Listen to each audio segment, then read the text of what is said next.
Hello everyone, myself Faresh Nena.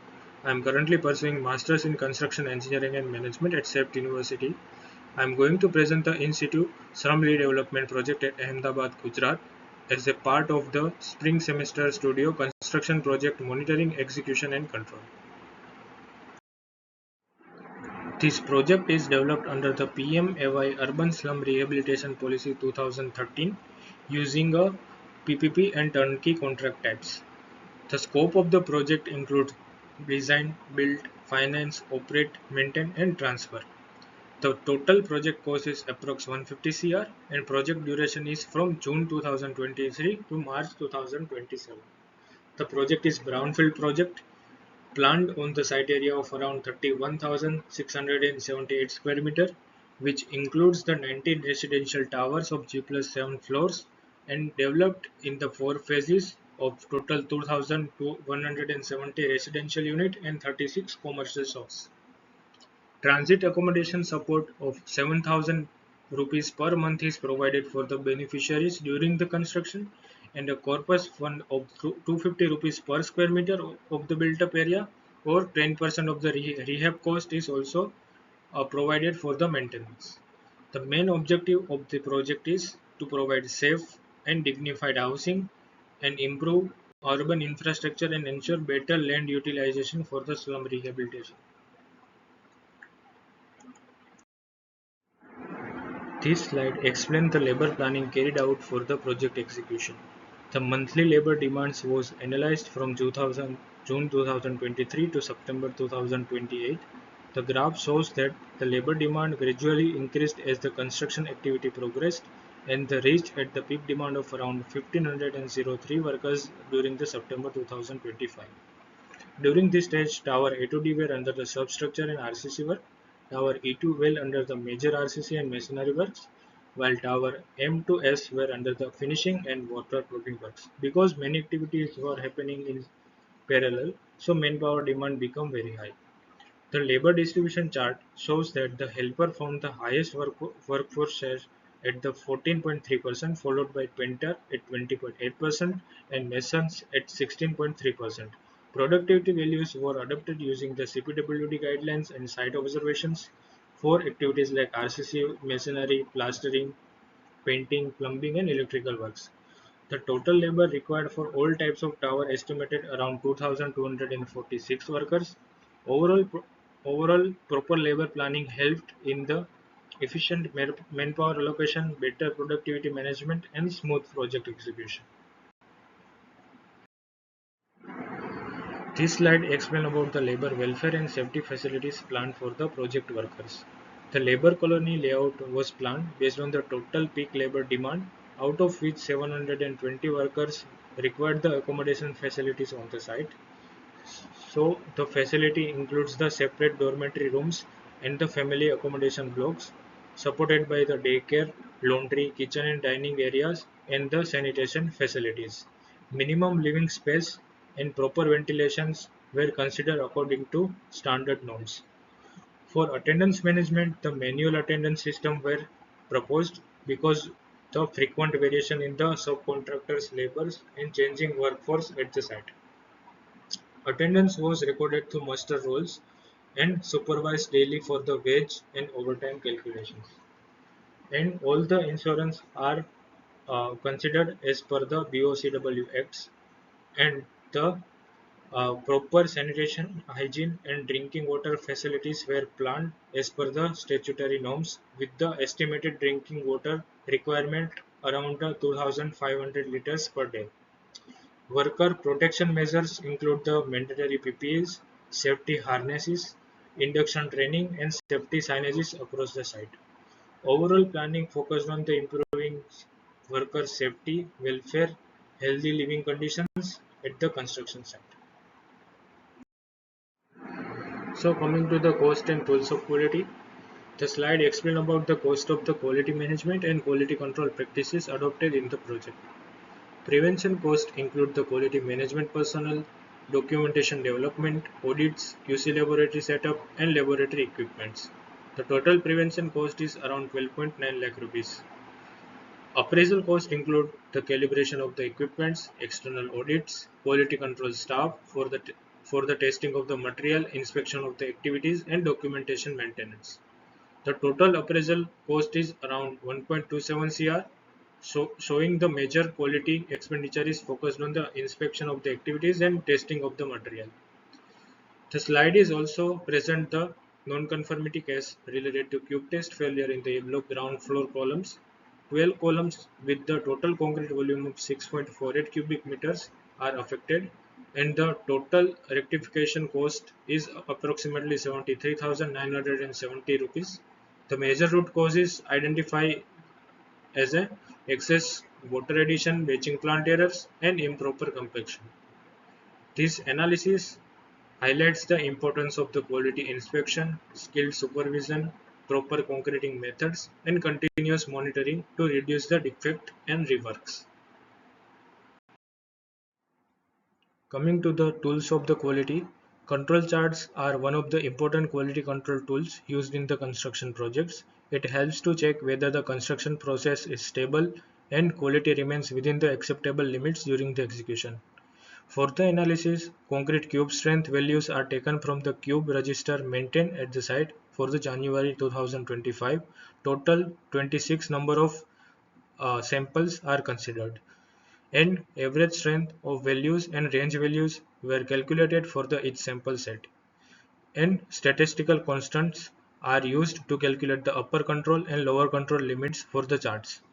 The average strength is achieved for the all the sample is 31.418 Newton per mm square, which is higher than the target mean strength of the concrete, which is around 28.18 Newton per mm square, and it shows the concrete strength is achieved at the site is satisfactory.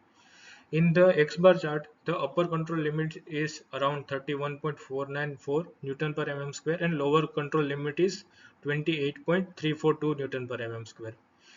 Except the initial sample, all sample values are remained within this limit, which shows that the concrete production process is stable and properly controlled after the particular one sample, which needs to be rectified.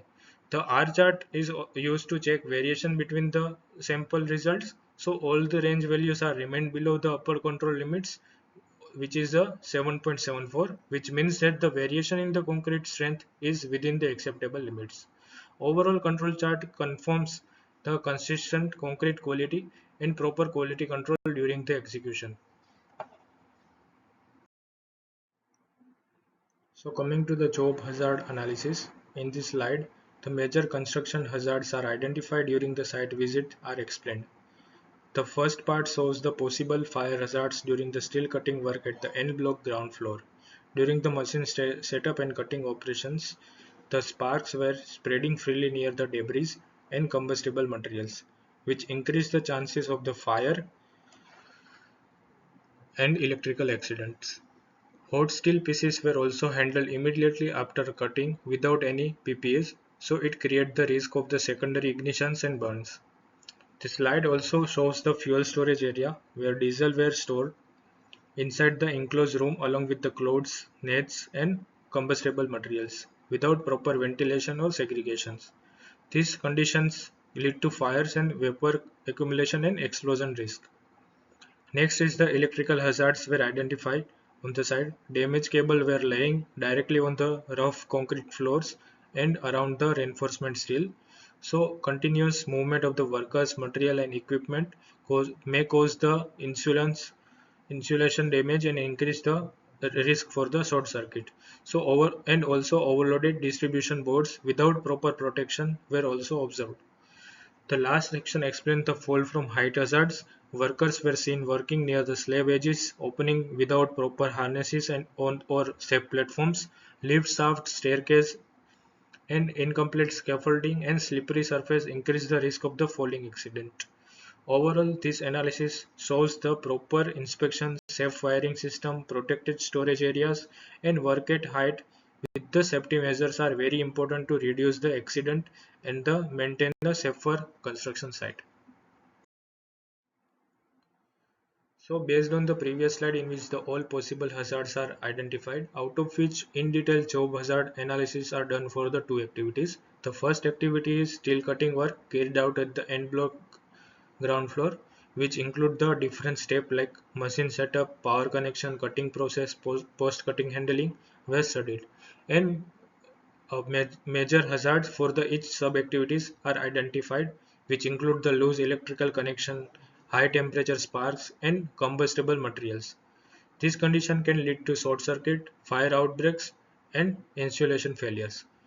To reduce these risks, several control measures are proposed, which include the proper inspection and secure the electrical connection by using the MCB and ELCB systems, spark containment zones, debris removal, and maintaining the clear work zones, and also implement the fire extinguishers and PPE kits and worker training were suggested to improve the safety. The second activity covers the cement handling and mixing work across the multiple blocks. Hazards such as cement dust release, airborne particles, contact with the wet cement, damaged bags, and poor ventilation systems are observed. These conditions can cause respiratory irritation, eye irritation, skin burns, and various effects on the laborers. So, to reduce this, the control measures like use of mask, gloves, goggles, ventilation system, proper ventilation systems, dust control methods, and proper storage practices are suggested. The risk evaluation shows that the steel cutting is high risk activity because of the spark heat and nearby combustible material, while cement handling falls under the moderate to high risk due to continuous dust exposure and poor ventilation. Coming to the sustainability analysis, the slide explains the sustainability analysis carried out for the construction material and carbon emissions. The table on the left shows that the carbon emissions generated from the conventional construction material, concrete contributed the highest emission around the 15.5 million kilograms of CO2 because of the large quantity used on the project. Steel contributed the 8.7 million kilograms of the CO2, followed by the machinery, natural sand, and formwork materials. To reduce it, the environmental impact, different sustainable materials alternatives were proposed. GGBS concrete was suggested to replace 30% of the OPC cement, helping to reduce the cement consumptions and carbon emissions. M-sand were proposed to instead of river sand to reduce the environmental damage caused by the sand extraction. Recycled aggregate helps to reduce the landfill waste, conserve natural resources, while lower paints reduce the harmful indoor emissions and improve the air quality. The lower table shows the reduction achieved due to sustainable material. GGBS helps to reduce the carbon emission by 30%, recycled by 20, AC block by 50%, and MSET by 10%. The right side compares the cost of the conventional and sustainable materials. Some of the material like GGBS concrete, recycled aggregate shows the equal or lower cost compared to traditional material. AC block and low plant have slightly higher initial cost, but they provide the long-term benefits such as durability, better thermal performance, and improve the indoor air quality. Overall, the analysis shows that the sustainable material can significantly reduce the carbon emissions while also supporting the long-term environment and economical benefits. Continue with the sustainability analysis. The slide explains the proposed sustainable strategy for the electricity and SDG compliance. The first section explains about the variable frequency drive or VFD system proposed for the pumping operation on the site. A VFD is an electrical device that controls the speed of the motors according to required load instead of operating at the full speed. The pumping load on the side is 25 kilowatts with the monthly water demand of 4160 kiloliters. By using the VFD system, nearly 499 kilowatt hours of the electricity can be saved every month, helping to reduce around 409 kg of the CO2 emission monthly. This estimated capital cost is around 1.7 lakh rupees with the payback period of approximately 5.7 years. The next section explains the APFC panel used for the power factor correction. The APFC system helps to maintain the power factor between the 0.95 and 1, improving the electrical efficiency. The system saved around 728 kilowatt hours of the electricity per month.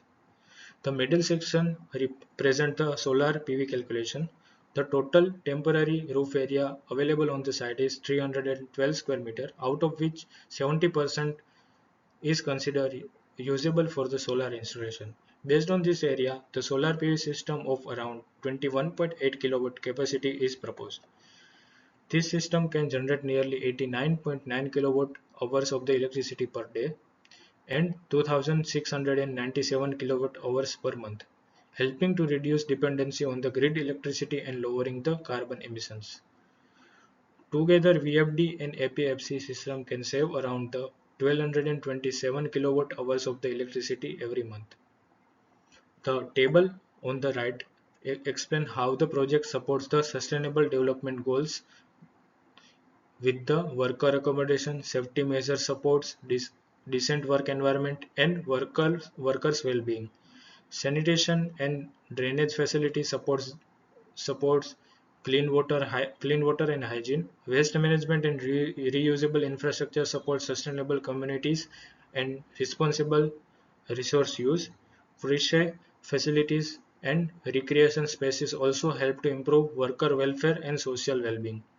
Overall, this sustainable strategy helped to reduce the energy consumption, lower carbon emissions, improve worker welfare, and create more environmentally responsible construction project. In conclusion, this study shows how proper planning, monitoring, execution, and control play an important role in the successful construction project management. The labor planning study helped to manage the manpower efficiency and ensure the better workforce welfare through the proper accommodation, sanitation, drinking water facilities, attendance management, and safety facilities at the site. The quality management practice such as inspection, testing, audits, control charts help to maintain the consistent concrete quality and reduce the defects and rework cost. The control charts analysis confirmed that the concreting process remained stable and within the acceptable quality limits. The job hazard analysis identified the major site risks such as fire hazard, electrical faults, fall from height risk, cement dust exposure, etc. The proper PPE, worker training, inspection, and safety measures help to improve the worker protection and site safety. The sustainability analysis showed that the use of the sustainable material like GGBS, concrete, ASC block, recycle aggregate, and MCED can reduce the while carbon emission, while VFD, APFC, and solar PV system help to improve the energy efficiency and reduce the electrical consumptions.